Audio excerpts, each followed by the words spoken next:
if you look back at the timeline, I would work on Heavy Liquid 100%, Batman Year 100 in the first shift of the day, take a break, come back, work on THB until, maybe midnight. And then just gradually you'd finish two graphic novels at the same time.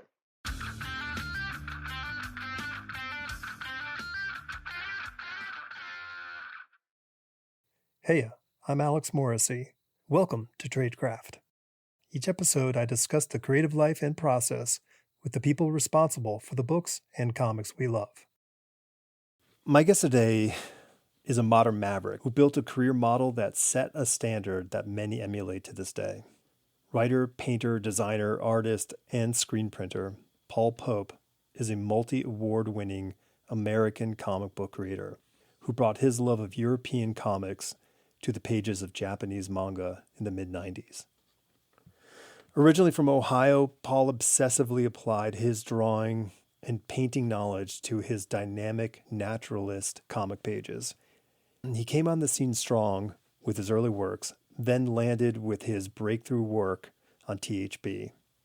Paul's dynamic storytelling is slathered in a lively line that belies its fundamental solidity and comic book acumen.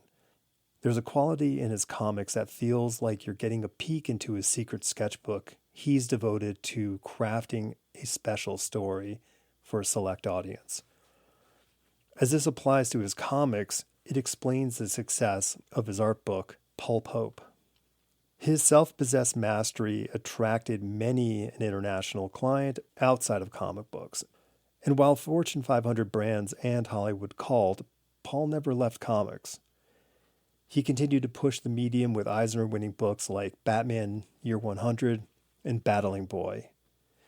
Today, he's working on the repackaging and reissuing of THB with 23rd Street Books. And I'm holding him to this, the return of Battling Boy. This is me with Paul Pope. Yeah, it's kind of true. I always think of it like that old Heraclitus line. It's never the same river when you step in it twice. Because I've moved out of the city and then back in the city. At one point, I was considering moving down to Brazil. I was staying with Rafael Grandpa. Mm-hmm. I was dating a girl down there, so I was like, well, maybe I'll move down there. But that didn't seem feasible for the long run either. Yeah. So, yeah. It's tough. We have anchors. We have familial anchors. We have sort of fraternal anchors, and all these things kind of like keep us, hold us, or draw us back. Like there's really... That's true. I think as you get older too, or as your folks get older anyway, Yeah. right? Because my mom, when my grandparents died, she and the rest of her siblings, they inherited a couple of these condos, and so she's fixing this up, so she might be spending half the year down here. She's in Ohio. That's where I grew up. Okay. What was the draw for New York? Was it just the ubiquitous, like it's the coolest place in the earth kind of thing? I thought, well, for one thing, everybody I knew lived in New York, and at the time, all the publishing contacts were in New York, pretty much everybody. And I was working for the Japanese at that point, so I worked for Kodansha in Japan for 6 years, Mm-hmm. and by the time I moved to New York, I was already, let me think, 3 years into my contract with Kodansha. So I was just making manga at that time and self-publishing, which is not easy living in Manhattan, and then picking up random gigs at Marvel and DC. Yeah. And then had a book with Dark Horse at that point, some work with Caliber. So I was just kind of like trying to, get my sea legs, so to speak. Let's kind of wiggle into that because not everybody starts off by saying like I was drawing manga, like sort of kind of early on in their career as an American. Like it just doesn't sort of, I don't think it was until like the advent of in the 80s, that comic book, like, that was sort of like, oh, like we can make this stuff too. And then Adam Warren showed up with his take on manga, and it was like, oh, okay, like we can actually kind of do this stuff. But no, I don't think there was a sort of a direction heading toward Japan for the material. It was always coming from Japan. There were some other things. There was Appleseed, Akira, of course, Lone Wolf and Cub. Before that, some random manga got published, but at that time, because I was still in art school, when I was going to school at Ohio State, we had a Japantown, a lot of Asian students at the school, and I was picking up weekly manga published by Kodansha, not really knowing what it was. And before that, when I lived in San Francisco or the Bay Area with my sister, we would go into San Francisco and go to Books Kinokuniya, Yeah, yeah. and I would just and there was one in New York. I remember picking up Akira in the 80s in Manhattan when I was going there in another life, and then Hmm. so it's always been there. But by the time I got to Comic Con 1994, Kodansha had a booth, and by that point I had been seriously looking at manga for about 3 years, like looking at all, not just the samurai stuff or the giant robot Hmm. stuff, looking at all of it. And I just had a lot of questions. After about an afternoon of talking to these guys, the editor's like, "Are you a cartoonist?" And I was like, "Yeah." I didn't even consider that I was sort of presenting myself as talent. And then within a couple of months, I had a contract, and I worked with them for 6 or 7 years. How long was it? Yeah, I worked with them up until I think 2002, and we still have good contact. It's just that it's like the movie studios. Once your upper level executives get switched out, you have Hmm. a new head of the studio. They get a choice of who they want to work with, what projects to support. And the guy that came in around 2002 didn't want to work with foreign talent. So at that point, it was mainly just South Koreans and Japanese. Hmm.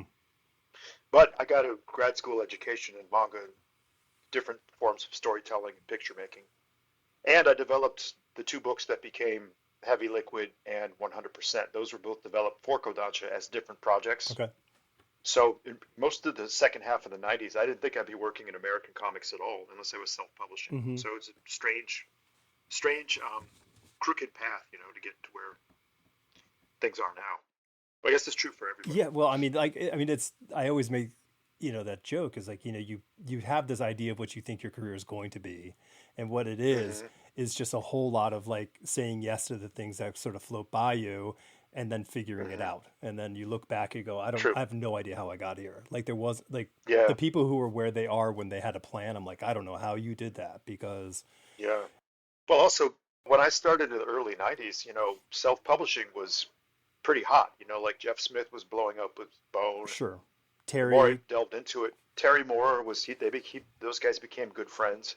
There were a few others, and I grew up reading like Love and Rockets and a lot of the indie yeah, comics, Chester Brown and that stuff, and European comics. So I was like, you know what? And my inclination was to be an entrepreneur, own my own publishing company, because that way you can, within reason, you can do whatever you hmm want. That's why so much of my THB stuff was experimental. Always, I didn't care about shelving on bookshelves and stuff, so I just would kind of do this thing Chris Ware was doing, which was just publish things of whatever size they feel correct. hmm And I love the Marvel Treasuries from the 70s, yeah.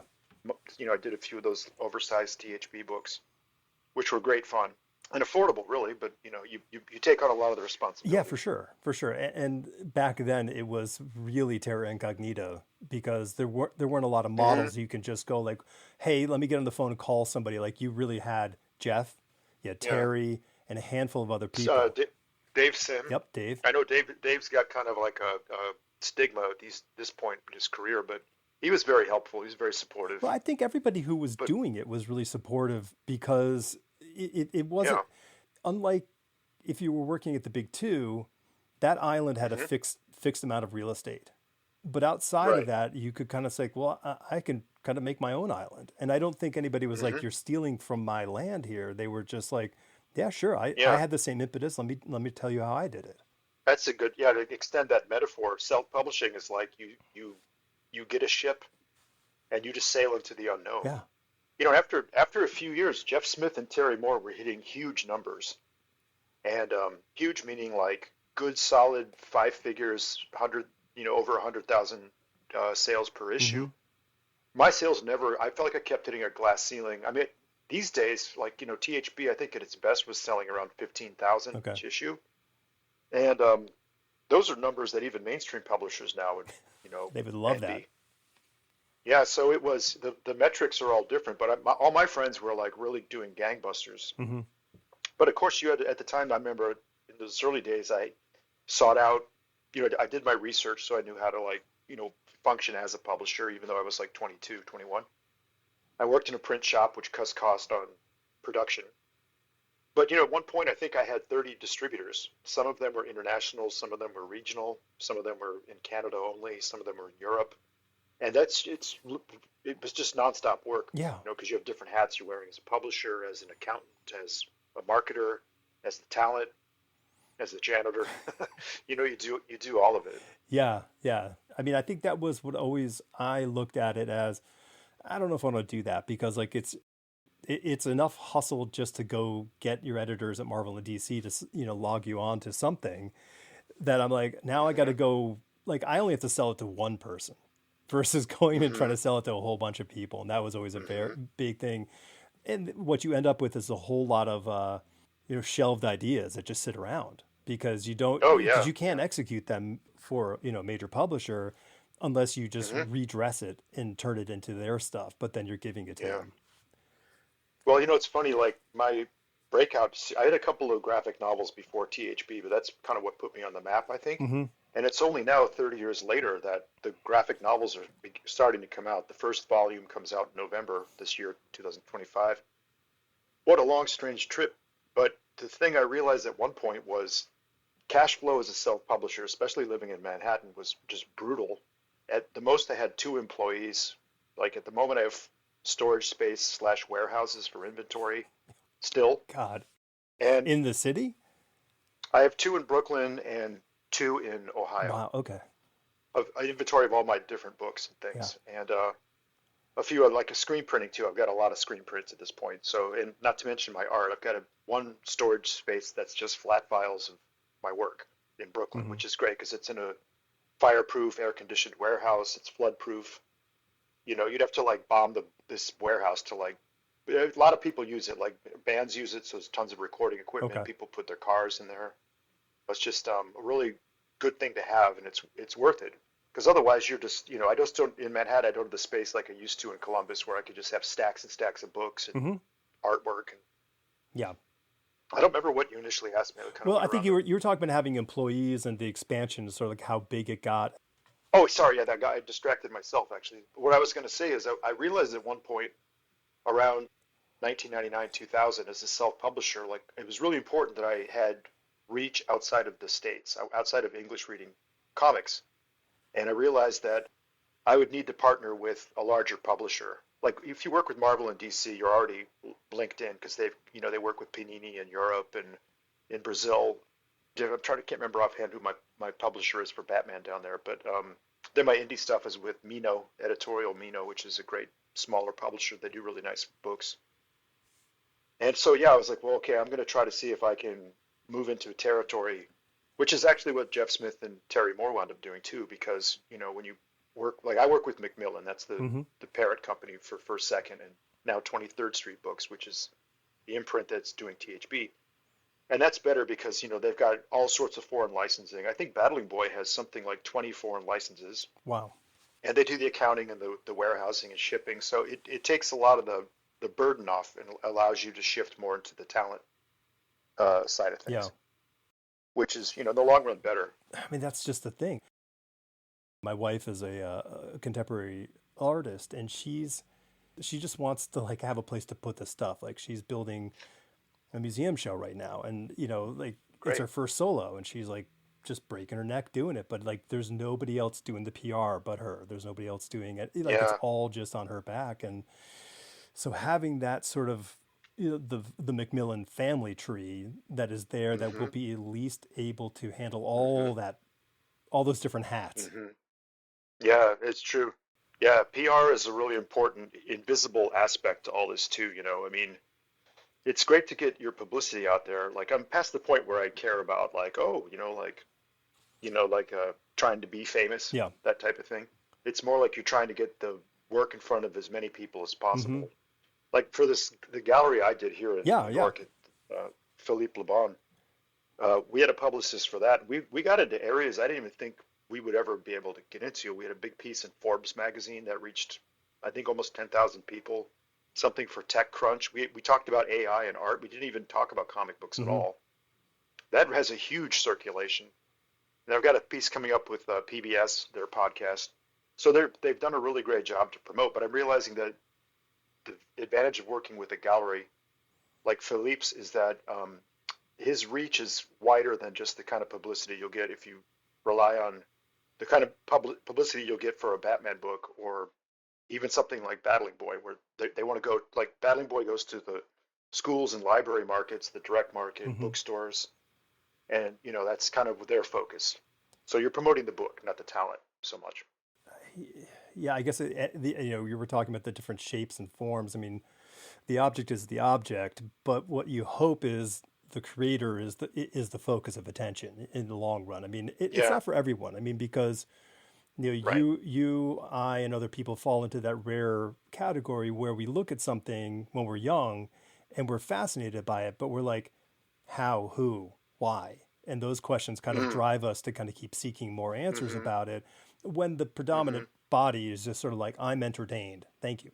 And mm-hmm. that's it. And because do you remember like I think it might have been in the early 2000s, maybe the late 90s, you started seeing television ads for movies where it would say, by the producers who brought you this. And up to that point, it was Mm-hmm, like Brad Pitt starring in or Steven mm-hmm, Spielberg presents. mm-hmm, Then they started mm-hmm, moving they started branding the producers. mm-hmm, Like, mm-hmm. and it was like an understanding of like, well, a producer produces 5 films a year, but a director only does Mm-hmm. one.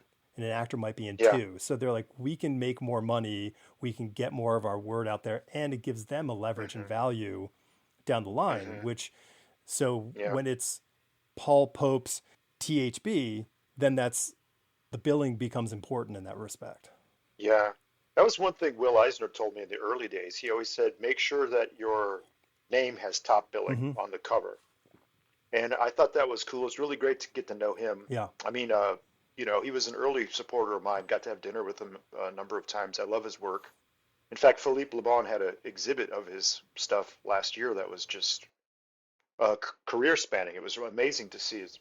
And they had a few of his screen prints in there too that Pete Poplawski did the separations for. So from a color technique point of view, and like my side with screen printing and commercial printing, it was really interesting to see those up close. Yeah, he was my portfolio teacher at SVA. So Oh yeah, wow. I Oh got wow. to spend, every other week with him. And Oh yeah, wow. yeah, he was great.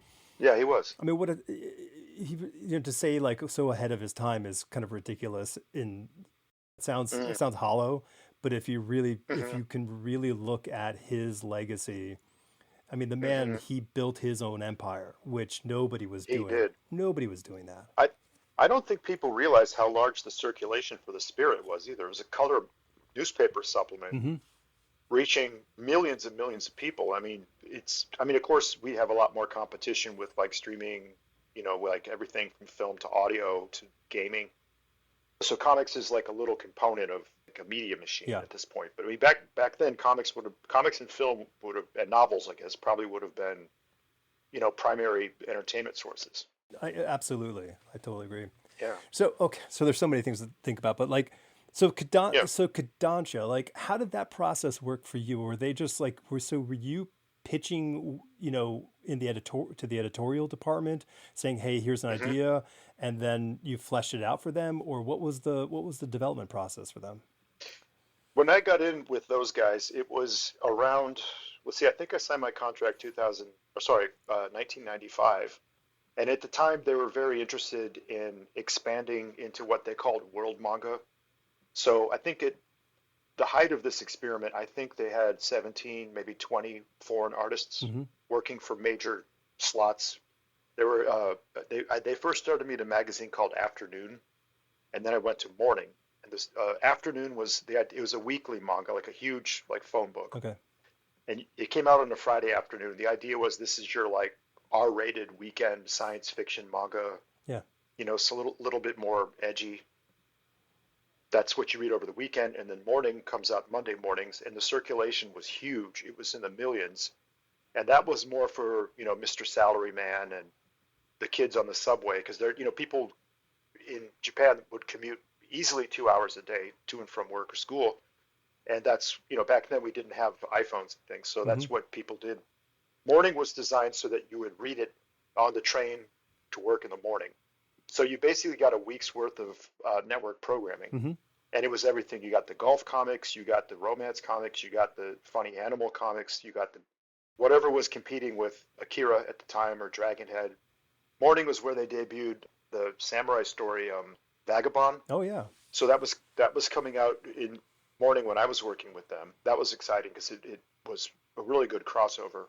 the mangaka Anue. He's really good. And then our big competitor was Shokukan, who was sort of like the Marvel to actually, well, Shokukan is more like DC in terms of size.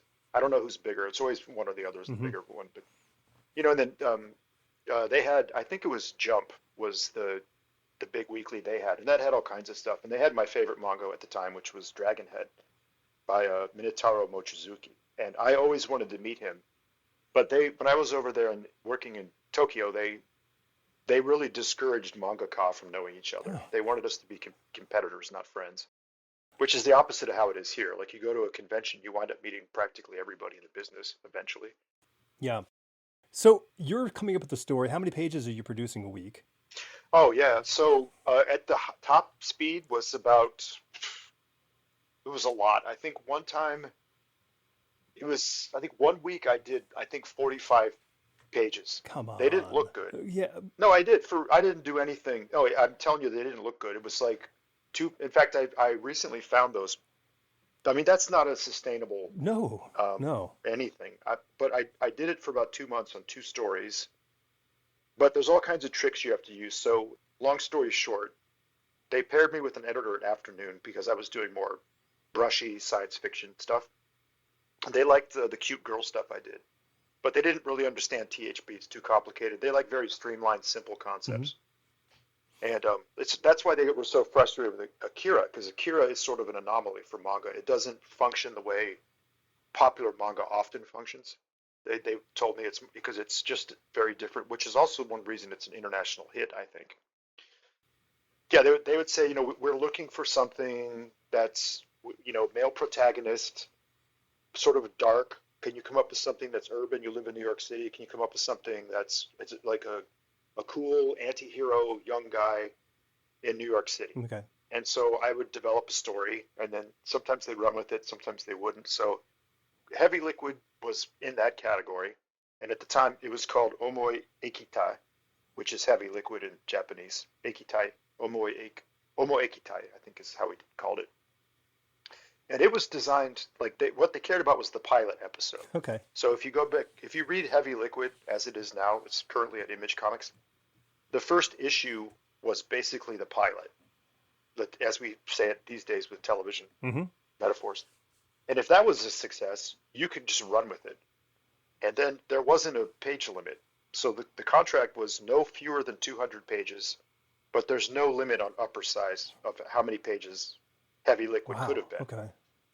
And then, so it's like, okay, well, I guess that's what I'm doing. So you spent a lot of time developing the pilot. And in fact, sometimes redoing it. So what became my book 100% began as something else. First, they wanted it to be kind of funny. Then they wanted it a little more serious. It went through a phase where it was called Smoke Navigator. Then when they actually broke my contract, paid a severance, and then by that time I had met people at Vertigo, and they said, do you have any ideas for stories? And one of the things in my contract was I got all the rights back to the stories I developed, which is it's very unusual for manga to have this. Even Kojima, who did Lone Wolf and Cub, he didn't even get his original art back. Oof. And I was lucky because I was doing my art, for the most part, I was doing my art in the States. So it would have been very difficult for them to physically come over and take my artwork. Yeah. But if you're going into the office and dropping off your manga, they'll keep it.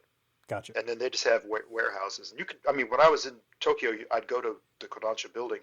They just had a huge library of original manga. So you could just pull it off the shelf and look at it. So somewhere in Japan is all of Shiro's Appleseed and...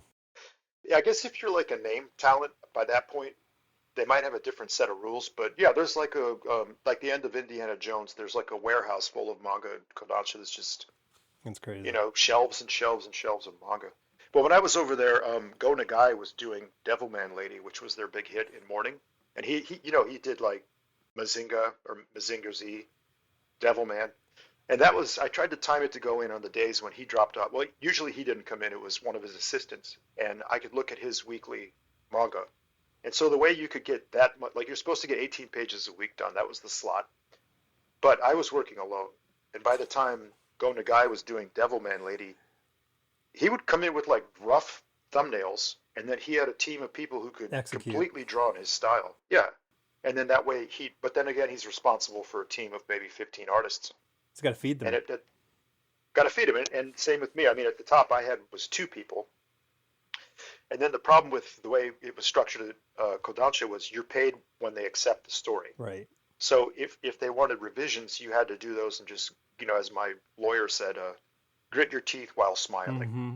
Yeah, you're eating that time.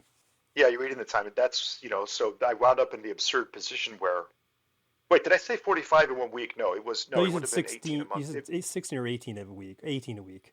That's, yeah. So by the end of I think that, yeah, the most the most I did in a month. Well, that's not right because when I was doing THP, by that point I got good and fast. So I was at one point doing between 30, 45 a month. Wow. And if you look back at the timeline, I would work on Heavy Liquid 100%, Batman Year 100 in the first shift of the day, take a break, come back, work on THB until, maybe midnight. Mm. And then just gradually you'd finish two graphic novels at the same time. God. And yeah, I mean, that was your lifestyle back then. But yeah, Yeah, I mean, also when you're like in your 20s and this is what you want to do, like there just seems yeah. to be like this reservoir that you can just kind of keep drawing from Hmm. without even thinking about it. And of course, we Yeah, know the long term ramifications of that, but it's you just kind of go, you go and yeah. go. And it's harder when you become more of, hate the cynical term brand, but like I have a number of books and another number of projects and Hmm. now it's branching out into film. I've worked in TV and stuff. So it's more like you're handling like a production company. Hmm. And sometimes you get to write and draw. Sometimes you're just dealing with editors, you're trying to scrounge up new work. That's always happening. I do a lot of covers, and then my art rep Felix Liu, we try to open a commission list once every year or two. Yeah, And then that's a whole other, it's the same muscles, so to speak, yeah. but it's very, actually, I was reluctant to start commissions, but I find them really rewarding. It's a great way to kind of experiment with different techniques and visual approaches to image making. Yeah, because you get to kind of do that, but yet get paid. So it's not like just sitting in a Yeah, sketchbook or like in a flat file going like, well, yeah, this gives you an opportunity to kind of test something out, like an R&D. yeah. Like it's R&D, Hmm. but Hmm. the budget's there for it. Yeah, it's true. And the other funny thing too, I've noticed like now that I have an art rep and it's become a big part of my trajectory at this point is when at one point he came over and we were looking through my sketchbooks. Up until working with him, I would just fill every inch on a sketchbook, front and back pages. I didn't care if there was markers bleeding through or Sure. ink faded. But now I'm more conscious of like, if you're doing concept sketches, like I just did an absolute Batman cover and I came up with maybe 10 concepts. Now it's like, okay, well, someone's going to probably want to buy these. So I'm not going to just stuff them into a sketchbook, have each one on a separate Yeah. page and be a little more conscious of archival tools and things. But that's just kind of, I mean, that's just kind of being a responsible custodian, I suppose, to your work. Oh, for sure. I mean, Yeah. I think there's this, and I listen. It may be generational. As Gen X, we're just kind of like stuck in between generations, and we just kind of Hmm. scrapped our way through stuff. And you look at the generation behind us, and we go, man, they are just so good at like stopping, thinking about how what they're doing is going to benefit them, like in various ways. So they archive Yeah. everything they do as they make it, and maybe that's because Hmm. they've had a longer access to digital tools Hmm. from a younger age. Rather, we Hmm. had the same, they came in the same time, but we were older, and we're looking Hmm. at the fire with reluctance and Yeah. skepticism. Yeah. It's kind of mind blowing when I talk to people. I got Gen X also, right? So millennials or younger. Like one of my pet interests is the Micronauts, those toys. Okay, you're straight in my wheelhouse, buddy. Oh, good. Okay, good. Well, I mean, I grew up with those. I had those even before Star Wars came out. So that's like my primary memory. The designs were so cool. Hmm. I remember it in college. I was 18, 19, just getting really fascinated. I wanted to know more about the creators, who were the designers, because I knew that they were licensed from Japan. There was no way back then to get any of this information. I literally went to the university library, looked up microfiche to see how much information I could find on the Migo Corporation. Hmm. There's very little. It was mostly like end of year stock reports. They might have had microfiche of one of the catalogs that was inserted in the Sears Roebuck catalog. Hmm. But now you can press it. Now I know like everything. Like if the toys were designed based on manga, or if they had an anime, like what was this character, like why were these Magno designs done in Italy and Mm-hmm. not in this, like, but that's the difference is like back then we just had to imagine all that Yeah. stuff, or like you had to go find it. There were so many different lines, with what we got here in the U.S. Like Oh the yeah, magnet ones, while they still lived in yeah. that world, they were different. They were like clearly a Hmm. different design. Like as an Hmm. adult, you're like, oh, that's a Hmm. different design team who did this, who did these Right, here, and then there's a whole different design team that created the vehicles. Like there's very right. clear distinctions between all those elements. Oh yeah, yeah. So that, I mean, that's just one example, because like also, back it was because it was so hard to get comics back then. Like you would find Tintin and Asterix at the Yeah. library. You might get Spinnerack stuff at the drugstore. But if you wanted to look at, like, you get a history of the comics type book from the public library, you'd read about Flash Gordon or you read about Little Nemo, but at most they'd have like a reproduction Hmm. at like, like 4 inches by, Right. 3 inches. And that's all you got to see. It's like, oh, Terry and the Pirates. Like they say it's really great, really interesting, but all you get is one badly reproduced Yeah, page. and a column of block copy that just tells kind of the story Yeah, of whatever the publishing story is, and you go, okay, it's true. In that sense, we're in we're in a real golden age of comics because we have access to everything, whether it's digital or in print, and yeah. so it's interesting. This actually kind of is something I was thinking about with your work.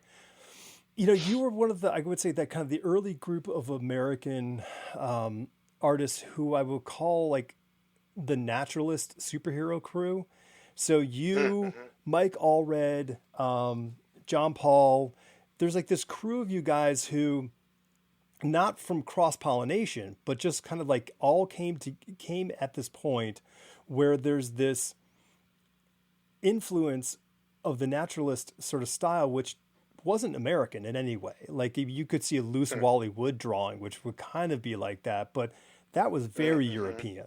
Mm-hmm. Mm-hmm. I grew up in in Fairfield County, Connecticut. Like there's nothing that there was no way to find any of that stuff. And you were saying Oh the yeah. library had Tintin. That's it. So Mm-hmm. like how like what was your first exposure to that stuff? Because that obviously, whatever that was, wherever that came from, and I'm only talking on the comic side. You might be saying like, well, actually, I'm a big fan of Velasquez, and that's where I got my idea of putting blacks on Oh yeah. everything. But I just wonder, like, what was that first kind of like introduction, and how did you start seeking it out? Yeah. Well, I was in art school for 8 years. So I eventually started merging into my career as a self-publisher, but I started thinking I'd be a gallery. Oil Mm-hmm. painting was one of my first interests.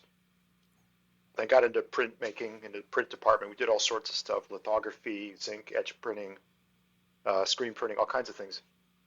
I still read comics, but so there's a lot of that art school stuff, Zubran and Velasquez Mm-hmm. and Caravaggio and Rembrandt, all this that stuff I could talk about all night. But I think it was because my mom let me read heavy metal when I was a little kid. Ah. That you could get it at the gas station Mm-hmm. every month. So I got at a very young age, maybe 10 years old, I got exposed to Mobius, Drouillet, Krapax, all these like great European masters, and a lot of those guys were trained in the art school tradition. They just had, as you said, more of a sense of naturalism. Even if it's Mobius and we're on an alien planet with crystals, Mm-hmm. the costumes still have a very tactile sense. Like this is fabric, or this is leather, this is tooled leather, Mm-hmm. this is linen, this is metal, and so that was kind of like early in my art, my cartoonist DNA was that stuff. That makes sense. That makes sense. I mean, because I think the reductive quality of the bulk of big two comics, and listen, I loved reading my big two comics growing up, so I'm not bashing it, Oh but yeah, for it's sure. reductive in the terms of the naturalism. Everybody has this perfect figure. Everybody's just wearing a skin Hmm. tight costume, so we don't have to worry about materials. Like we're just Hmm. and if you can get rid of cape, you don't have to worry about drapery. Like let's just Right, streamline this. right. You had a few like someone like Gene Colan was a good example of a naturalist. I'd say Neil Adams was one of the prime naturalists. Yeah. But yeah, if you're looking at Kirby, one of my favorite artists, like he inadvertently became the house style. Then you get all kinds of guys who work in his style, and then I think that's what we when we're kids reading how to draw comics the Marvel Hmm. way, it just becomes the manner. Yeah, So I guess the opposite of the naturalist superhero approach would be the mannerist superhero approach, where I like the term. Yeah. yeah, like, yeah, so it's like, okay, well, how would Jim Steranko have drawn this? Then you draw it in that Hmm. style. And then now it's Jim Lee or Greg Capullo or whoever people are looking at, whoever's the like apex cartoonist of the time. Image was like in the 90s, Image was huge. Yeah, So a lot of the younger guys were coming up trying to draw. Even like my good friend Raphael Grandpa was really influenced early on by Image. His early cartooning efforts from the early 90s looks like Image Comics. sure. And now Lots of guys like that. he's one of those. Yeah, it's funny though because he's really developed an idiosyncratic style. We have a little chat group. We call it the Batman group. There's me, Lee Bermejo, Frank Quietly, Raphael, and Jock. And we just kind of keep up with each other. Like, what are you working on? We're all friends. Hmm. And but with what you're saying, each of those guys has that same approach where it's more of the lived-in, tactile superhero. I mean, now with the movies, like you don't just see Spider-Man the way John Romita would draw him. We see like, it's gonna be what's his name, Tom Holland, in a kind of a practical looking outfit like this is somewhere between like sportswear and like armor or Iron Yeah. Man. People love those sort of details. Yeah, yeah. I mean, and yeah. I mean, I think I would say I erred on the detailed oriented side of the drawing side. I was like I wanted Mm, every little nook and cranny to be figured out, hmm on the page because to me that's where my mind was. And so like, were I a young Turk trying to be in the business or in the business at the time or now, I would be, hmm I'd be like, that's where my mind would be, or maybe they've been Yeah, blown by the whole Spider-Verse thing and saying that's what comics should look like, right, because right. that's like taking the idea of what you're talking about with screen printing, and hmm slapping it onto the page of a comic book in a traditional space. Like it would be, hmm there's a hmm lot of interesting opportunities creatively for that. I haven't seen people pulling it Yeah. off yet, but I'm sure it's going to come. I'm sure the Oh, I think that 14-year-old right now. yeah, dude. Well, it's funny. Like this year at the Eisners, I was realizing most of the top awards were taken away by friends of mine. Hmm. And like if you look at someone like Daniel Warren Johnson, Oh who yeah. I think has a style, he and I are kind of in the same Yep. wheelhouse style-wise. You know, it. I think 20 years ago he would have been where I was when I was starting, THB, and it's like, oh, these guys are never going to hire me. My style doesn't look anything Totally. like Jim Lee. Yeah. I mean, I won't say I can draw like Jim Lee, but I can draw in house styles Yeah. You could figure if I wanted you to. could But do it. Everyone could do it if you put your time to it. yeah, Yeah. put your time to, yeah, it's a mode. But then I was like, I'm more interested in exploring these other areas. And then gradually people's tastes changed. Hmm. And then once I started working on Spider-Man, Captain America, then eventually like Batman was, I guess, kind of the breakout because then it was a mainstream Yeah. title with my style, my writing. Yeah. And that was a nice watershed because I think it kind of opened, like, not to say I'm like the first artist with a kind of idiosyncratic style, but it's become more normal to have artists who have, like, look at Trad Moore, like his success with Doctor Strange and Silver Surfer. His style looks like, I always tell him it looks like the side of a van from the 70s. Totally. It's a style that shouldn't work, but it Then you have does. to explain the 70s to them. Yeah, no. But it's, I'll get, I've said it before years ago, on the show.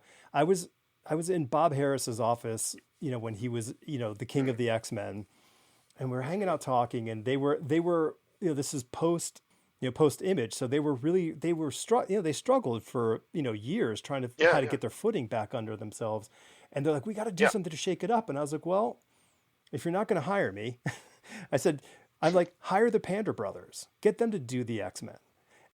Oh, yeah. They, and I'm not, this is not bashing, but he and his assistant editor looked at me and said, like, who are the Pander brothers? And I was like, well, Yeah.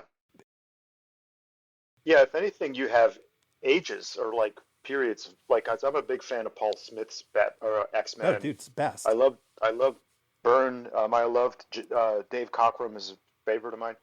So I mean, it's like you're looking through a different filter when you're reading. Hmm. Even if Claremont's writing all the stories, it's like you're still looking at like the way Paul Smith draws Wolverine or something. It's different from the way Silvestri draws him, and so yeah, you do get to kind of get a taste. And then when Paul Smith went on to Doctor Strange, that was a perfect fit because his style. Like there's some books I can imagine Paul Smith would not be a good fit Right. with that phantasmagoric stuff.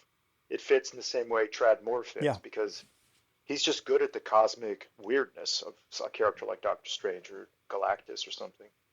It's interesting to see, yeah, because the comics, mainstream comics, like we call mainstream comics, they don't feel homogenized. Not now. Like, I mean, I love Silver Age stuff, but a lot of times you had like a few different styles you could fall into. Hmm. Even though you had a few guys like Jim Mooney or Ramona Fradon who kind of, Bruno Premiani who didn't quite fit like what we think of like the platonic Hmm. superhero character type. So, and those are the artists I always gravitated toward. Yeah. I loved Bruno Premiani. I collected, Dime Star flea market copies of, Doom Patrol and stuff. Joe Kubert, I loved Enemy Ace and all those comics. I read everything, man. Yeah. No, I mean, I think Joe, oh, come on, Gil Kane, like those guys kind of stepped out. Hmm. Like they didn't fit Hmm. in the vein of what everyone else, what they sort of the editorial level wanted to like, hey, let's just make this all look equally good. Those guys had Yeah. such a different look to their line work that, but Hmm. they were undeniable as their skill sets. Hmm. So you're like, well, we got Oh got to yeah, keep them on the books. and they're They're fast. so Yeah, fast. and they're fast. Yeah, Yeah, it's crazy. yeah. It's funny. My editor Bob Schreck told me a really good story when I was working with him on Batman Year 100. We were discussing deadlines. This is actually a good thing to remember because I've slowed down a lot with my deadlines. Unfortunately, but then again, there's a lot more input coming in. I think between social media, I work in film stuff that's in and out, takes up a lot of time, et cetera, et cetera. But he told me a story of the cartoonist Russ Heath was sharing a studio with, I think it might have been Kubert actually, and Kubert would come in like 9 to 5 and just sit down, start working, work, work, work. Russ Heath would come in, sit down, sharpen pencils, wander around a bit, make coffee, sit down, put a line down, erase it, go get a lunch, come back. By the end of the day, Kubert's got 8 hours of work done, Hmm. and then maybe Russ Heath got 3 hours toward the end of the day. And so Bob was like, that's the two types of freelancers. Yeah. And so basically, it's like you just have to, and this is something I meditate on a lot these days, is you just have to have the consistency of a schedule and focus on completion. Hmm. It's really the only way to get a book done. I think when we're younger, like, it's incredible that my series THB is over 1,000 pages. And I don't ever remember, I mean, there were stresses along the way, of course, and, money problems at times. I was able to take vacations once in a while, but it's like, I don't remember it ever feeling like work. Yeah. Like I'd still hit my deadlines, but, sometimes it means you work 100 hours a week. Hmm. It's just because every day I did the same thing. I just get up, make breakfast, go work, take a break for lunch, maybe take a little disco nap, get back to it, Hmm. work till midnight, Yeah. consistently, day by day. Yeah. Yeah. That's I mean, you know, still do, but I battled undiagnosedly with ADHD through Oh yeah. all those young years, and I was like, why is this taking me so long? Why am I here 14 hours a day drawing a Hmm. page? Like I just couldn't. But it's because like I didn't have the tools. I wasn't meditating on things. I wasn't journaling to kind of Yeah. clarify my thoughts and say, okay, Hmm. here's what we're going to think about today, and here's what you're going to have to do to get to Hmm. make sure the day is going to be the day that you need it to be. And Hmm. that's a great thing to have now. But back then Mm. it was just like every day was like me blindfolded with a stick trying to find a piñata. Like that was Yeah. that was what it felt like. Well, they also say that hyperfocus is a form of ADHD, and I think, When locked in, but yeah, the music yeah. had to be so loud, like just crank Hmm. the music and just Hmm. dial in to the point where you're just staring at Yeah. little tiny lines. The trick I found, because I think a lot of people are doing this, like gradually trying to wean away from social media. Hmm. I really only use Instagram at this point, and it's mostly just to either show a piece of art I like, Yeah, or maybe I want to introduce to people, or else something I'm working on. I never post about politics or what am I eating for dinner, or like, well, look at me on my and vacation. that's my Nobody my needs to. later question is what you're eating for dinner. So don't worry, we'll get to that. Yeah, but I time everything by an hour. So I will, work at like, let's say 1 p.m., 1:15, 1:30, and like, okay, just block everything out until 2:30 and just go. Hmm. And you go into what I call a fugue state. And I just turn everything off, Yeah. maybe listen to classical music, ambient music, maybe silence. And if it looks good after 1 hour, do it again and then just keep going. And that's so I find in the era we're in now, I don't know what we want to call this, the distracted era, you might say. Mhm. That's the best way to get work done is just modulate the time. So you have 1 hour of work, second hour work, third hour. I love that because I think using me as the case example for what not to do. Like it would be sit down, blink, and 8 hours went by. Yeah. I'm like, I don't know. Like there might be stuff on the page. The page might be done. It might just be, Huh. whatever. And the difference is now I only work for 50 minutes, 50-minute chunks. And then I take 10 minutes to Hmm. kind of like breathe, Hmm. take a Hmm. leak, check the email, whatever Hmm. it is, and then get back into Hmm. it. And that rhythm allows me to just lock right back in and carry on, So Hmm. I'm listening to, highly modal jazz music or, brown noise or whatever it is to kind of get that, just to kind of keep the mind not distracted. Um, Right. but Yeah. I love the fact that you're taking the moment, but you're taking a step back from the canvas and you're Yes. looking at the canvas, which is something that's what they teach you in art, in art school. Like, look at what you're doing, Hmm. get yourself some Hmm. perspective. But when I was in art school, the thing they really pushed on us, because I was in traditional arts, painting, drawing, printmaking. The big emphasis we had back then was to discover your own process and then learn how to critique your own art. Hmm. And, like learn how to evaluate the strengths and weaknesses of your pieces. In my painting department, like every couple of weeks we would have a group critique, which would be like most of the day. And we'd look at everybody's paintings, talk about them and stuff. And gradually you did start to realize. And then eventually I moved in with my best friend who was also in the painting department. He's the guy I hired to work with me on manga, actually, doing all the dot screens and some other stuff. And so we continued that tradition as we lived together. We shared a studio. It was really great because you became very conscious of why you make, like, not just how to do it, but why you do it. Mm-hmm. And I think, that's really crucial. And it goes beyond like, oh, I can't wait. I'm finally drawing Superman, or I finally got a paying job at the big two or something like that. So it's like you're more conscious of like your method. Mm-hmm. And I think that's something I try to, keep alive because it was probably one of the best takeaways from art school for Oh, me at least. that's cool. So now that you're not the pretty young thing in your 20s, like you're the 50-year-old dashing, leading man. But the thing is like, what's the process now? Like, what's a daily and weekly studio process for you? Well, actually, that kind of all went out the window at some point. So things really changed, I think, when Battling Boy was coming out because that's the first time I had a, New York Times #1 Mm-hmm. bestseller. I had a publicist who was like going in overdrive. Like we promoted the book for 8 months. I was all over the place, different cities, different continents. And then I had the movie project with Paramount at the same time. So that's when things really started to get a little bit um, Twilight Zone-ish because it wasn't like, one guy, one piece of paper, turn off the phone. Back then, I think I didn't even, like I was telling you earlier, I didn't even have a computer till I think I was 32. Mm. And the only reason I really switched is because I would do my own production work in the print shop I worked with to shoot the negatives and clean up the negatives and stuff, save some money. And I called my printer up in Canada when eventually I started sending it up there. They would shoot on the same optical camera we used to use, which is this giant bellows camera. It's in a room. You'd shoot big Mark Rothko Yeah. paintings with this thing because my originals are pretty big. And they told me that the optical camera broke and they don't know where to get pieces to fix it. Oh, And this is like a $10,000 yeah, camera. yeah. In fact, in New York City now, there's only one print shop, and it has a contract with the city, so they do all the billboards for the city Hmm. because they need to shoot humongous negatives for these billboards. And it was literally the only place in the tri-state area that I knew of. I did my research to try to find one that still had access to these archaic, if your lens cracks, that if your camera's busted, Wow. if these things, there's no one makes these old cameras anymore. So that's when I'm like, okay, I got to bite the bullet and I got to buy a scanner.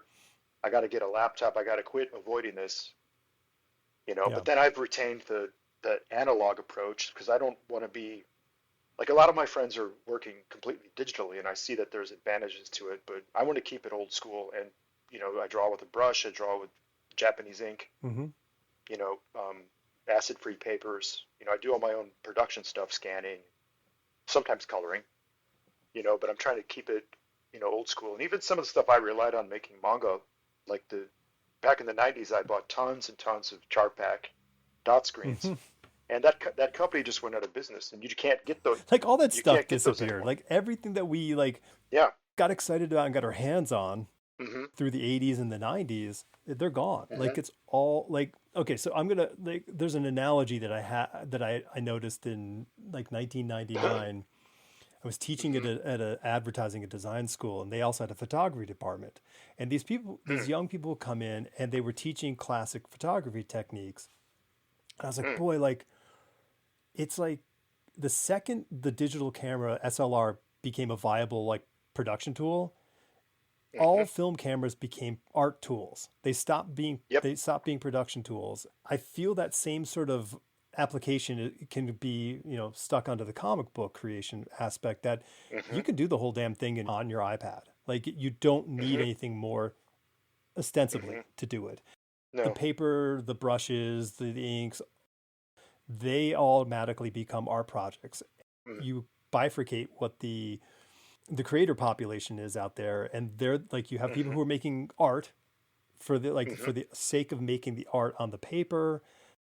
Hmm. Yes, there's a secondary market for selling that, but I don't think that's the intention Sure. off the bat, because the process is you, the Zen master with a brush in hand, making Hmm. an interesting story on a piece of paper.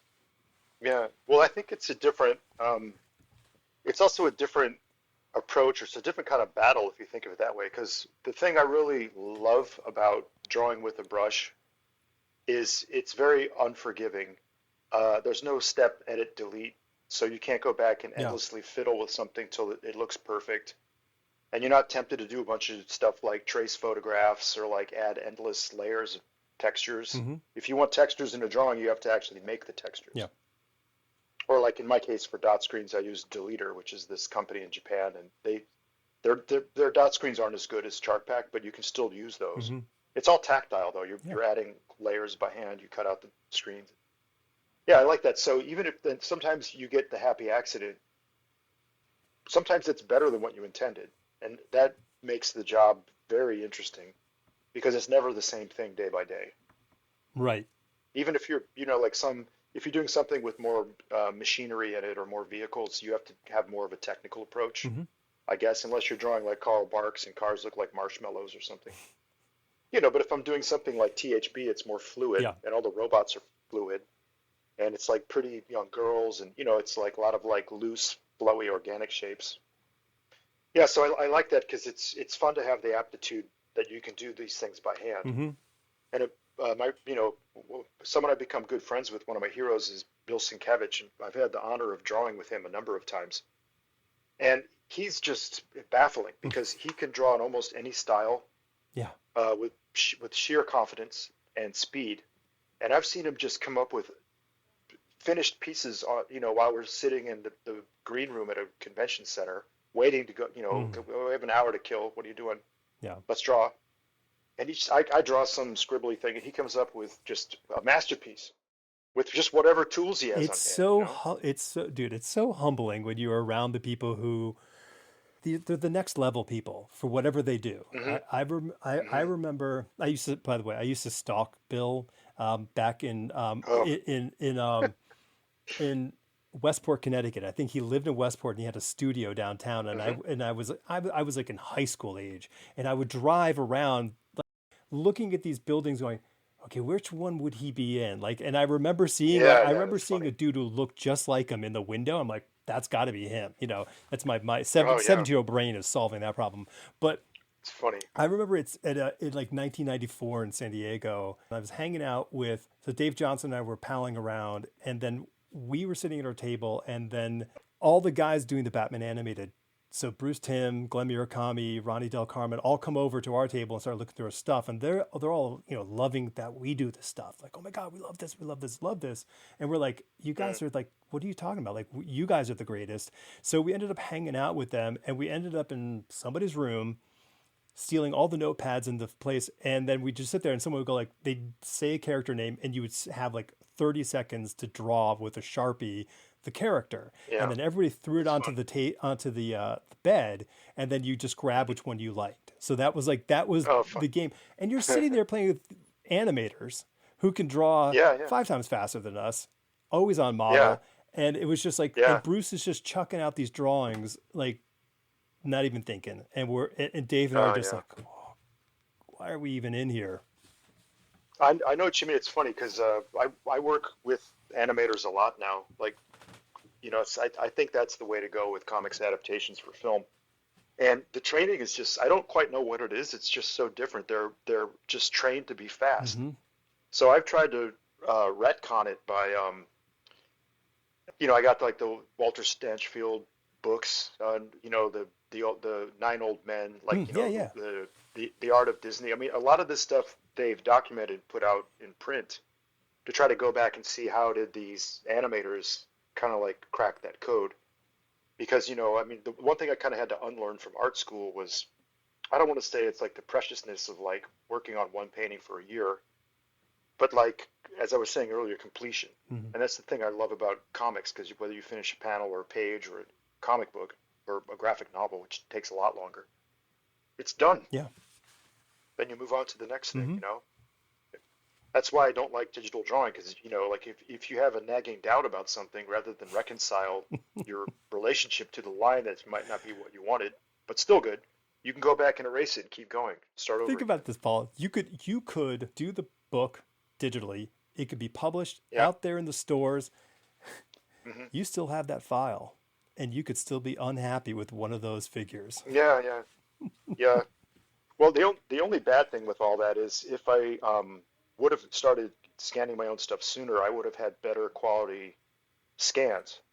Because when I started working at Marvel in the late 90s, the scan quality, this is getting a little into the weeds for some people maybe with the technical shit, but 300 DPI scanned RGB was like standard. Yeah.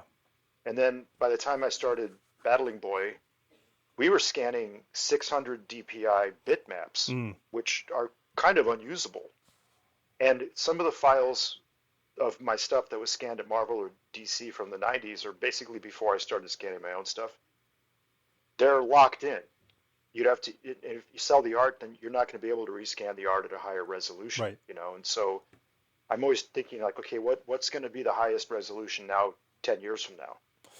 And at the time when I was still in working in the print shop in the 90s, when I was doing, shooting negatives and cleaning those up for all kinds of stuff, menus and catalogs and whatnot, I remember they brought in like clay coated Japanese fashion magazines. Like these are scanned at 1200 DPI, which at the time seemed like crazy, Yeah. but now it's not so crazy, No, no. you know? I, So yeah, it's I mean, it is this arms race, so to speak. yeah, yeah, I like that. Yeah, yeah, the scanning arms race. Yeah. I mean, it's almost like you have to be like preventative. You have to have your own ultimate nullifier and just scan everything at 2400 DPI just Right, because. right. Well, it's funny. Like, luckily, I saved. I was like, now the first THB book coming out in November is in print. Yeah. I haven't seen a copy yet. I'm gonna see it on Friday probably.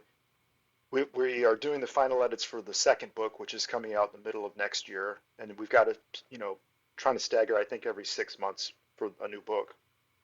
But luckily, I kept all of the original art, so it's 1,000+ pages. It was all in storage. I got it.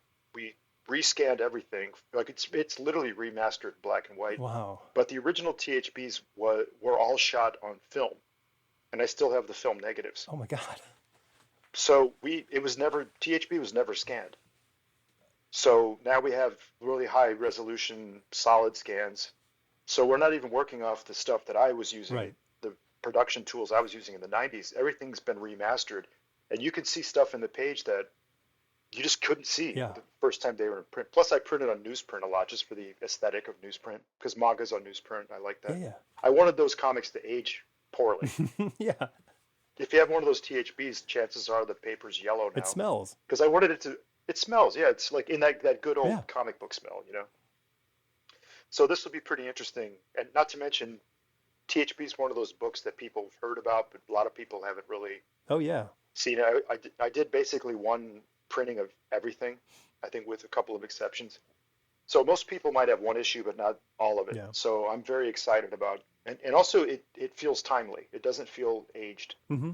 So I think I'm excited to see, and not to mention a lot of the younger readers weren't even alive when I was doing that. So that'll be interesting to see too.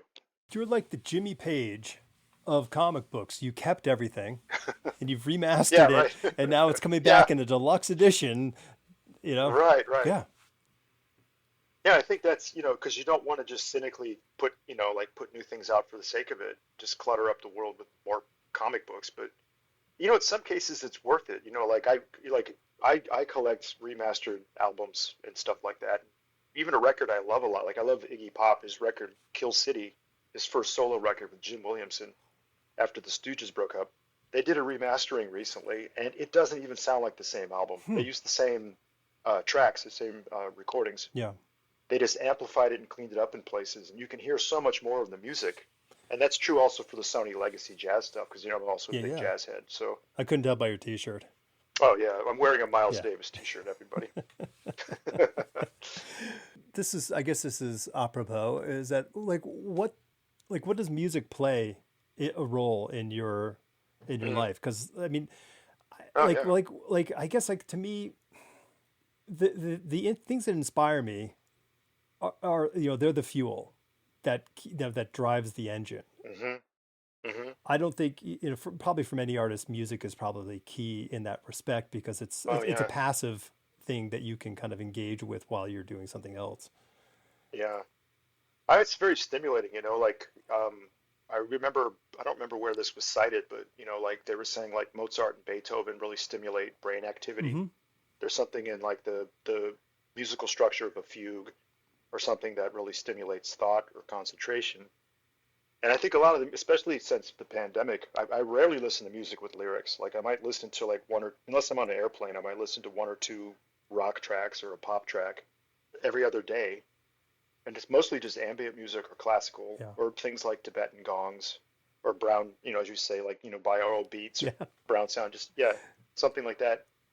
I think because if you find the right type of music, it can mirror the way your brain is thinking. Hmm. And that's why I call it the fugue state because it feels like what it's like when you listen to a fugue. Hmm. In like the truest sense of like when Glenn Gould writes a fugue and it's a certain way the musical structure works and builds on itself. So I use it in kind of a maybe a handicap in a sense you might say, but I mean, and then again, music is so emotional it can really set the mood. So if you're drawing something, like if I'm doing a Batman page or something, and I'll listen to Motorhead or Bauhaus or Nice. Yeah. something that's like edgy and loud and big.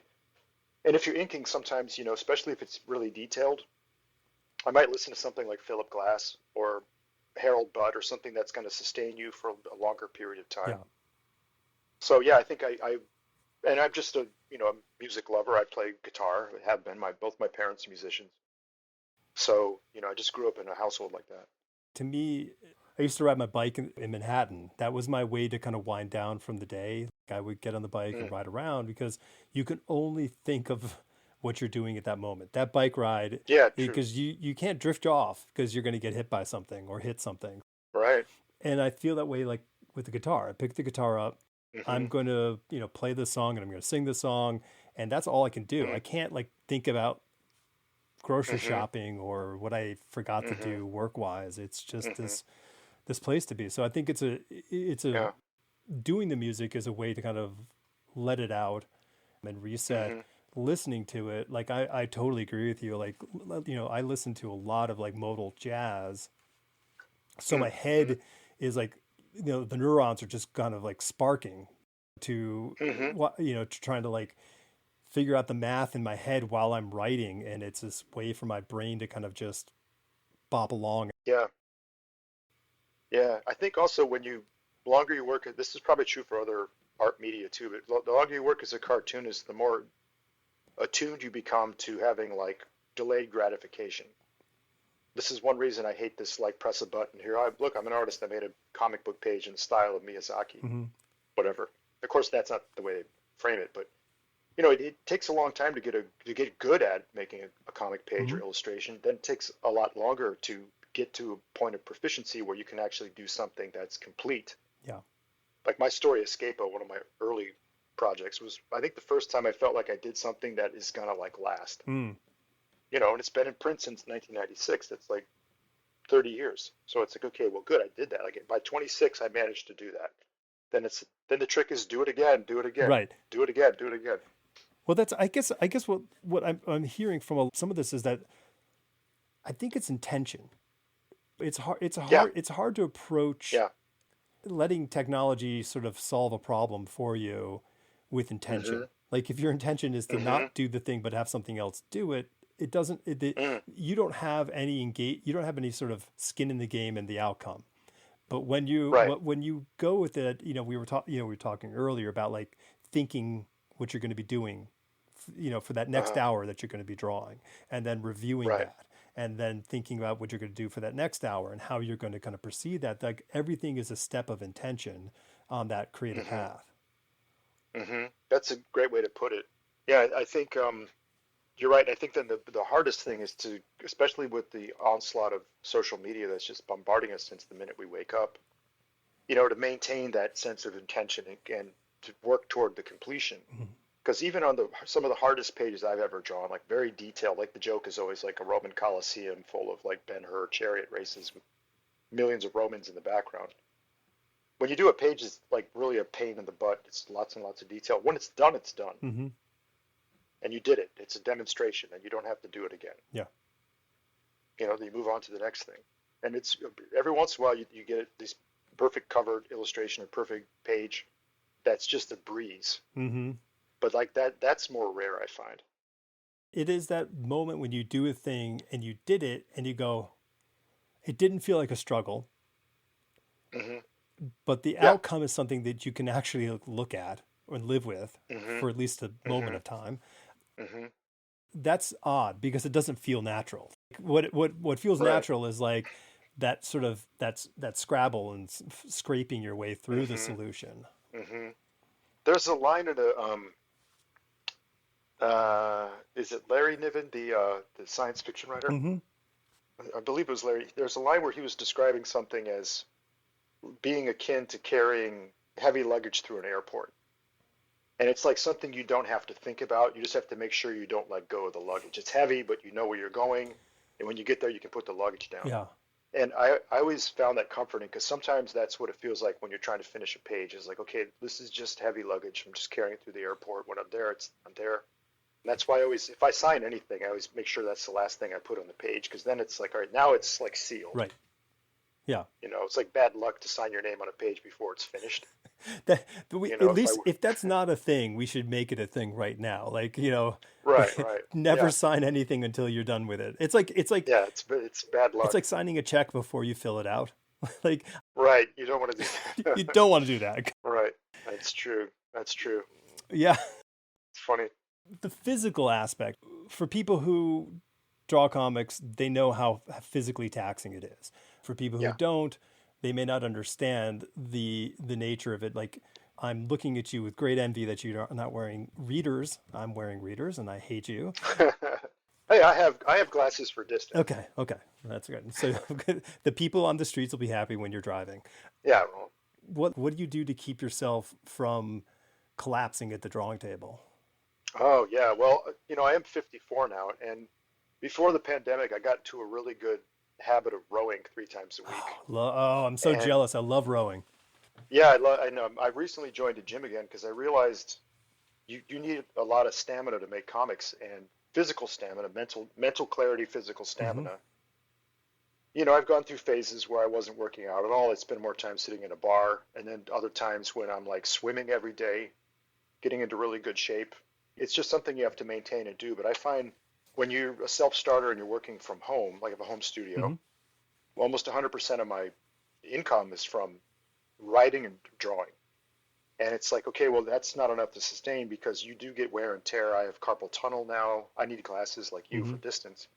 It's like I need to have some kind of a thing that locks my week in. So like, okay, rowing was working. I was in great shape. Then the pandemic hit and everything went out the window.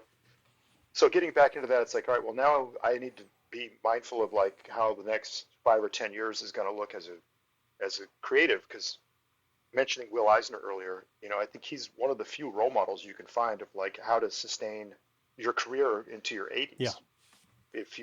Unless you, I mean, there's nothing wrong with quitting comics, or some people make enough money they don't have to work if they don't want to. Then you have to worry about your back catalog, putting books in print Mm-hmm. again. I like doing art direction stuff, so it's like, all right, well, I need to do something physical, so I'm not just sitting in this chair all day. Tempted to look at news scrolls or doom scrolls or something. So that's, it's the old chop wood, carry water thing. Sure. So like the two health things I can recall back when in the 90s Mm. drawing every day. Oh, One was I was starting to get headaches drawing, and I'm like, oh no, I'm losing my eyesight. Like that was like I was panicking, and so I went to an eye doctor. He's like, your eyes are fine. You have great mm, vision. He goes, what you're doing is you're straining your close focus. So you're sitting there staring at something. He's mm, like, like every mm-hmm, half hour, just sit back in your chair, look across the room, look out the mm-hmm. window, just let your long focus kind of take over and do a thing. That's great. So I made that part of my daily, work Oh, yeah, practice, never had a problem. And then the other yeah. thing was the hand stuff because your hands just get so tight. So I was on the subway. I was Mm. flirting with this girl in the subway, and she turned out to be some sort of physical therapist. And she was asking, what do you do? I draw comics. And she's like, oh, do you have hand problems? I'm like, well, I get tightness here. And she's like, so she Oh, showed me these 3 exercises, and like yeah. Well, I also, yeah, I started using a, a gyro ball so I have a book on carpal tunnel. Like there's like a 30-minute like simple isometric routine you can do that warms up your wrist. But those gyro balls, if anybody wants to look into them, you can get them on Amazon. Don't get the one with the string activator, like you pull it like a top. Get the one with a spring inside of it because it's much easier to start it. But that really mm-hmm, works because it creates a torque tension that exercises your wrist muscles. And I find that to help a lot because once you're warmed up, just like an athlete, someone gets older like Tom Brady, he's got to exercise and warm up his body. Even though he looks great and successful, he's still in his 40s or 50s at this mm-hmm. point, right? So there's that, like you were saying, and then of course diet. I have Yeah. a good diet. And then the one other thing, oh, the other thing I say Yeah. is people like carpal tunnel or joints. I take turmeric with curcumin, a number of different supplements that help, and that's just part of getting older. I think we don't have to fall apart. Yeah. Yeah. As we sort of move along and we just start seeing Hmm. people who are our age or younger passing away, you just go, oh boy, like Oh, it's what's his name, Kim Jun Ji? yeah. I don't know why he died, but that was a total surprise because he did. And it's always terrible when someone younger than you dies, but I believe he Yes, was younger than me too. I met him a couple times. Really, really unbelievably talented. yes, he was. So yeah, and that's of course you along the road you do lose people. John Cassaday, Darwin Cook, both really good friends of mine. I think about them all the time. And so yeah, lifestyle has a lot to do with it for sure. No, my thing is, I get to say this to a fellow 50 something but it's like just for Yeah. everyone listening, Hmm. pay attention to your body, Hmm. go to the Hmm. doctor. The ounce of prevention is so much No. worth it because Yeah. you don't want to be in the ICU. You don't want to have all these sort of, and That's for sure. we none of us Yeah. get through this unscathed, but the bottom line is you need to take care of it because if you rely on Right. your body to make Hmm. something, your creativity to Hmm. Hmm. eat, Yeah. you have to be Yeah. functioning It's to do true. that, and that's It's the true. at the highest level. Yeah. Positive talks. Yes. So 23rd Street Books, this is exciting. I think this is they've got I guess Jesse Lonergan's first Hmm. solo Hmm. graphic novel. Oh, that must be the first rollout. I think year one is only 6 books, which is great Yeah. because I think that's one thing you see is when the Hmm. publisher starts with 6 or 7, 10 books, and then they suddenly expand into hundreds of books. That's when things gets lost in the sauce. Dangerous. So everything on this first wave of 23rd Street books is great. And I remember I think it was about a year and a half ago, 2 years ago maybe. I sat down with my art director at First Second, Kirk Bischoff. He's also working on Battling Boy. And they said because the way the contracts worked is Battling Boy has to come out before THB, and then at one point, and then of course I've had all kinds of complications with Battling Boy 2. It's still coming out. I'm still working on it. You better. Oh yeah, no, trust me, it's going to be surprising. What's going to happen is that both of these series will be coming out at the same time, but that's Okay. not going to be a conflict apparently. But they said, why don't we just put THB in production? And then later they told me they're starting a new imprint, and so we didn't have to change anything. And THB's it's geared for a little bit of an older audience than Mm-hmm. Battling Boy. So we haven't had to change anything, which is great because there's a little bit of nudity, a little bit of adult content in THB. It's like smoking and drinking and stuff Sure. that we decided not to put in Battling Boy. But everything I've seen on the first wave of books is really great. Yeah, I've been talking about this a lot, and it's a robust, middle grade and YA market for graphic novels, and Hmm. then there's just this drop off. Hmm. It then becomes a responsibility of the comic book publishers, but they don't really fit the model of what we have as a floppy comic book model for Yeah. the business. And I just keep wondering, I'm like, why the larger publishers book wise aren't looking at this market of like, let's grow our readership from the YA market Hmm. into, an adult, Hmm. graphic Hmm. novel, and to see 23rd Street books come out with Hmm. adult graphic novels Yeah. that will be everywhere. This is this is really big, exciting stuff. And the other thing that really attracted me to Macmillan is that I like you, I felt like especially when I was developing Battling Boy, there seemed to be a hole in the market for like cool YA. I didn't really, I mean, I know the term YA, never thought of Battling Boy as young adult, but they're like, oh, this is great. We can market this book as young adult. We can reach, 12-year-olds. Right. When we were touring the book in the first round, I was meeting so many kids, like 10, 12, 11, different, it's like middle grade kids, boys and Hmm. girls, all over the place, urban cities, countryside, who just love it. And it's like, wow, this is great. Like this is reaching an audience that's different from the, people in our demographic who Yeah. grew up reading Dave Cockrum and watched, Space Ghost on TV and stuff. So Hmm. I'm like, wow, this is perfect because it's reaching a demographic that it was harder to reach before because there just wasn't Yeah. enough cool content. So and then the cool thing with THB is it's a transition because those kids who read Battling Boy 1 know me from that book are probably going to college or they're in the workforce by this point. Right. So it's like, then of course it's just strange and kind of embarrassing that by the time Battling Boy 2 is out and then collected as one book, it's going to be 500, 600 pages. Then it's done. Yeah. But then I tell myself, well, sometimes it took, look at something like Dune, not to compare myself to Frank Herbert, but before we finally got Dune on screen, the way like an adaptation. A worthy adaptation. Yes. Yes. Yes. Yeah, Like yeah. I love the Lynch version, but yeah, I it guess took 40 years. faithful is a better word. Faithful, yeah. And so much had to go by so that the audience was already primed from the superhero movies, from Hmm. Game of Thrones, from Lord Lord of of the the Rings. Rings. Yeah. Lord of the Rings is an even better example because it was considered unfilmable. Tolkien didn't want it filmed No. in his lifetime. He specifically said, "I don't want this to ever be adapted for film." Yeah. And he even had the Beatles in the '60s lined up to play in the. It would have been a nightmare if they did it. But so I think we've come a long way with like mass acceptance of the kind of content that we make when we make comic books, Hmm. which is really it's kind of a misnomer because it's no more of a genre than you'd say like, oh, I like novels. Like there's all sorts of novels, Sure. or I like the written word. There's poetry, there's cookbooks, there's whatever. I hate the written word. Yeah. I'm just, I just have to wrestle with it every goddamn day. So I was late to Battling Boy, but I'm gonna say one thing about it, which is screw you and thank you at the same time because it's a great book. Like it Thank you. is so great. It is one of the few things that I'll reread. Like I'll just sit down, like let me go back into this and read it again.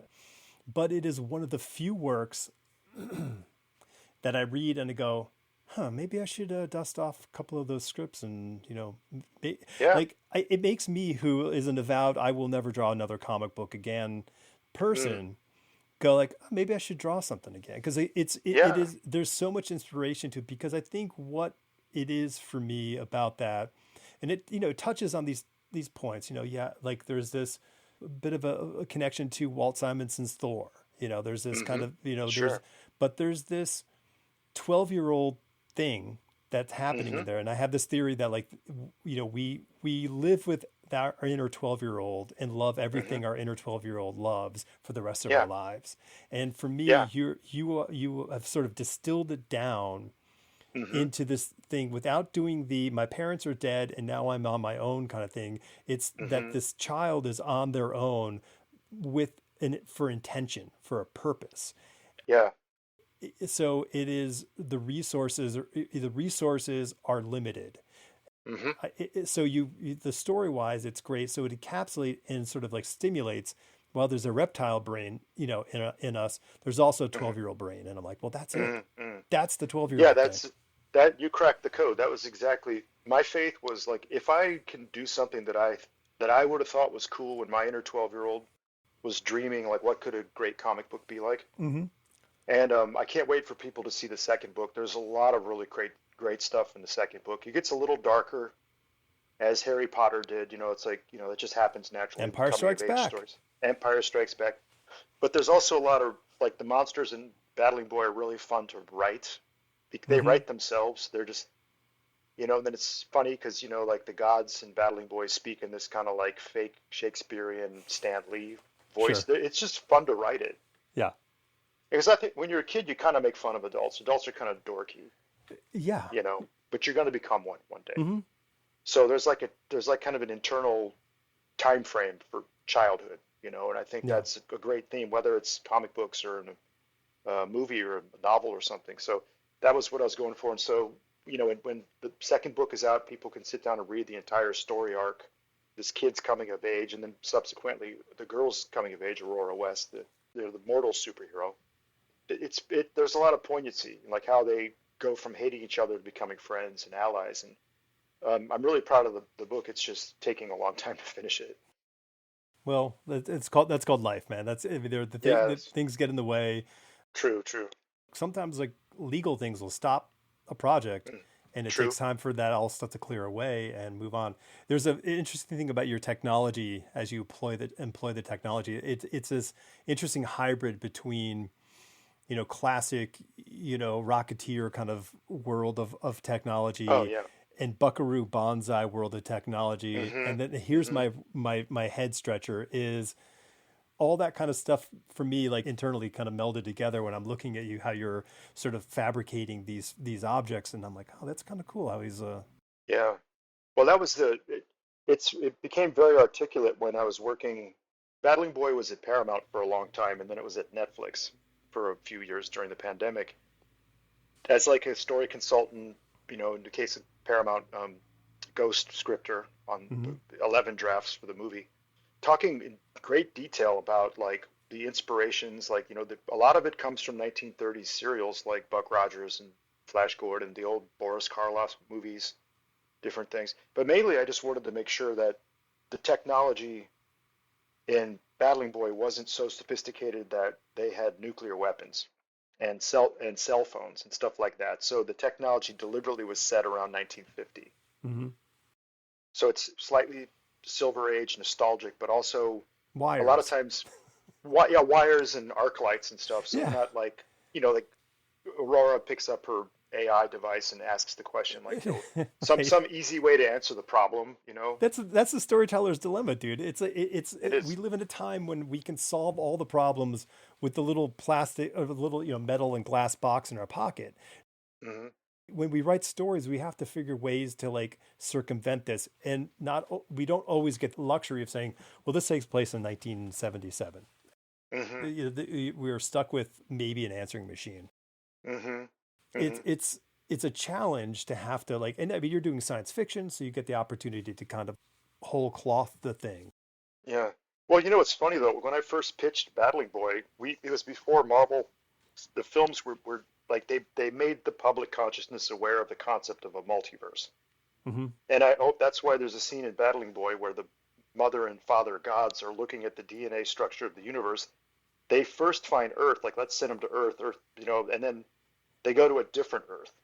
Right. So it's like, unconsciously, it's like, well, there's that old philosophic concept of the great chain of being. Like we have it in the old comics, like, Earth 2 as the evil Superman and Yeah, evil totally. Batman.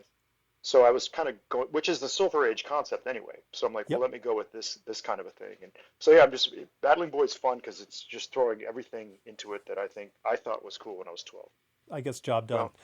Well, well, you're getting me excited to get the book out. I can't wait. But first will be THB. It's yeah, I know you stay on target.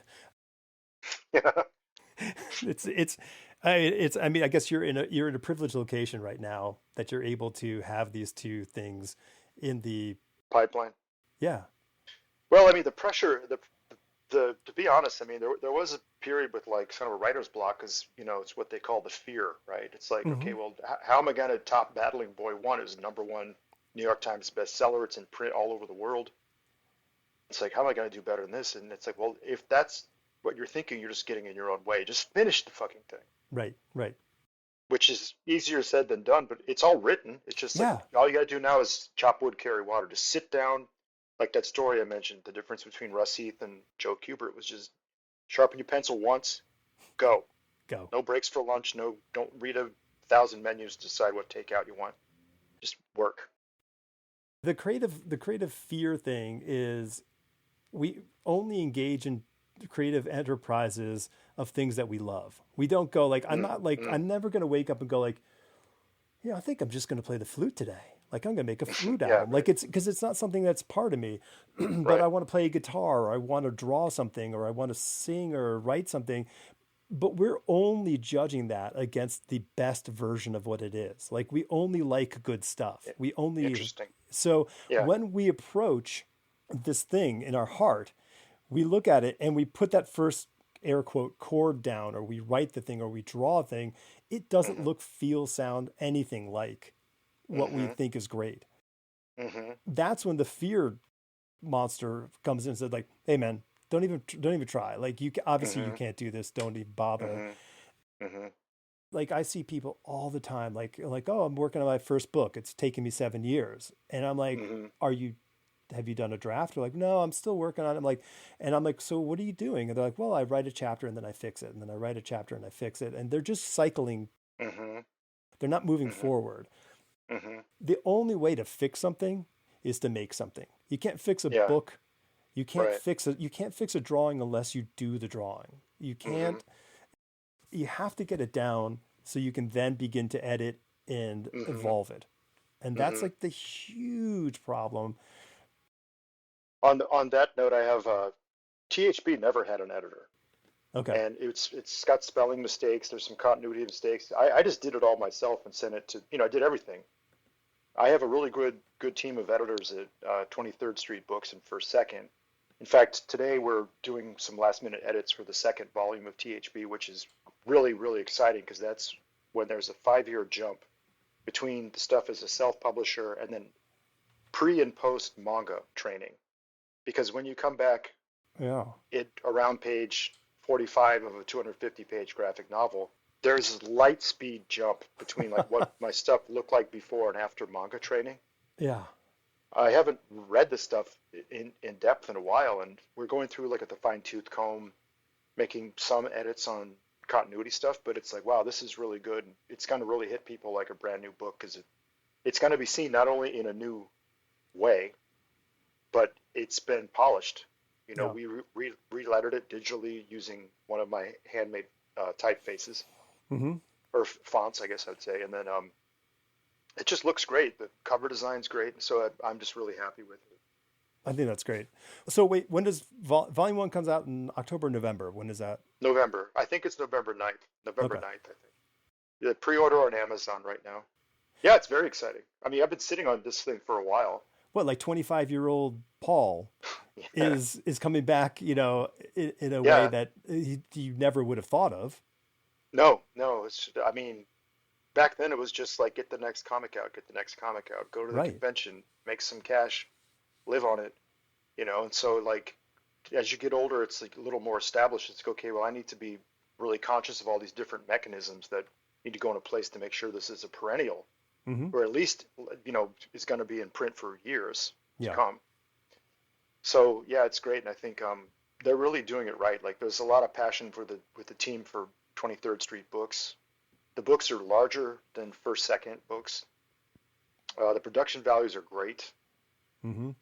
The creative team's really great. So I couldn't be happier, to be honest. We were thinking about doing THB in color at one point, and I'm really glad we kept it in black and white because it feels like, unlike Battling Boy, which was made to be a color comic, Mm-hmm. THB was made to be in black and white. So I'm Yeah. excited for that. That's awesome. So, like, I guess, details wise, like, what size is going to the book be? I think I'm be careful not to say too much because I don't think they announced it all, but I believe Okay. there's three different formats. So there's the soft cover, hardcover, and a deluxe. Mm-hmm. They're all slightly larger than regular American comic books, Okay. then going into much larger. You know me, I like Marvel Treasury size, so I'm trying to make sure we get something that's in that format. But the hardcover at least is more like French comics. It's Cool. larger. Yeah. Awesome. So yeah, I'm excited. Good, man. I'm pumped. I'm pumped for you.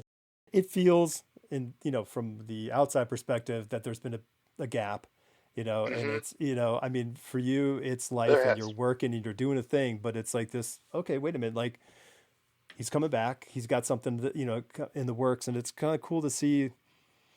I mean, and I think another thing is that, like, while you and I don't know each other from the growing up part in New York City times, Hmm. there's this other thing is like, we're the same age group, Hmm. Hmm. and I have a great affinity for the people who I came up with, and Mm. seeing them still being part of the business in a sense that they're steering the direction of the industry, not Yeah. just a novelty act.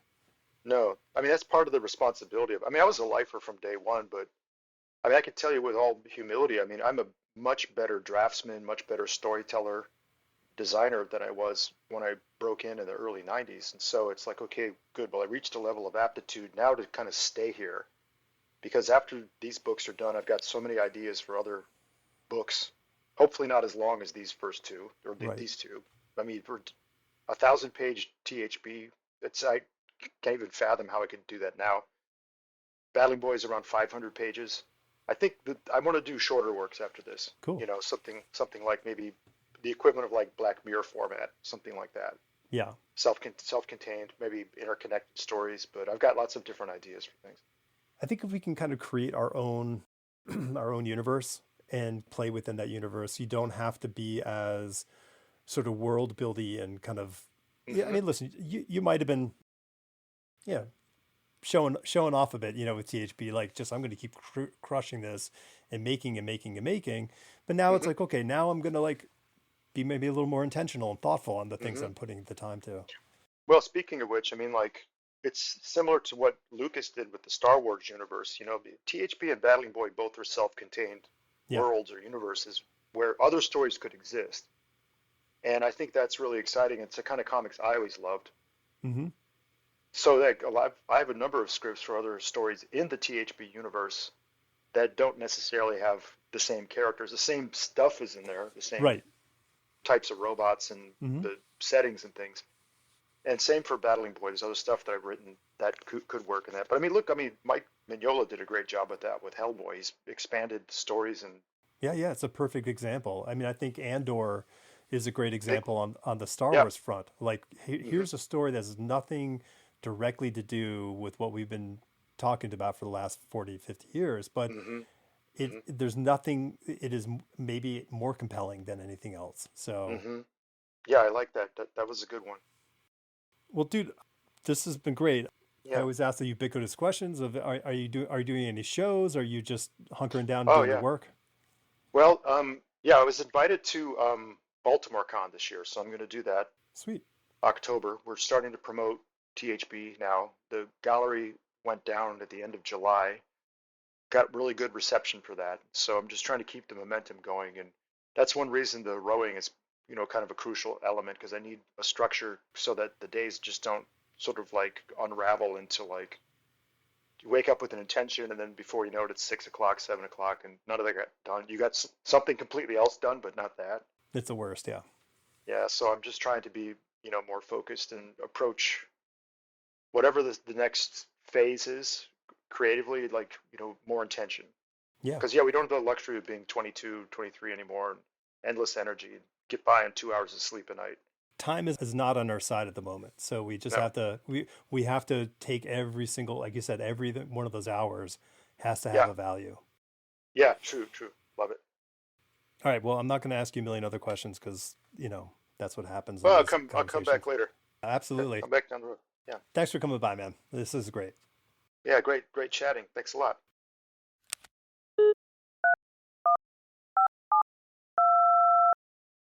Comics offers myriad reading experiences, from immersive storytelling to long running tales with favorite characters, to bombastic expressions of talent, to mind bending ideas that take time to puzzle together. Paul's comics are a combination of all of those, plus a window into his person. Maybe it's the artist in him, the one that needs these works to be recognized as part of himself in the world. I spent the last week helping my wife install her first solo museum exhibition. Dozens of pieces, most large scale and many rigged and suspended from the 17-foot ceilings. Working up in the wires has been my job. Along with seeing this art move through its nascent stages and iterations and confronting them installed in context with the other works, that the clarity of her unique vision has never been so evident to me. While comics are 1,000 miles away from sculptural installations, Paul's thumbprint shows in every word and line of his work. 6 years of these conversations leaves me with a lot of takeaways. Paul typifies a major one. Work hard as possible to make the most authentically you art.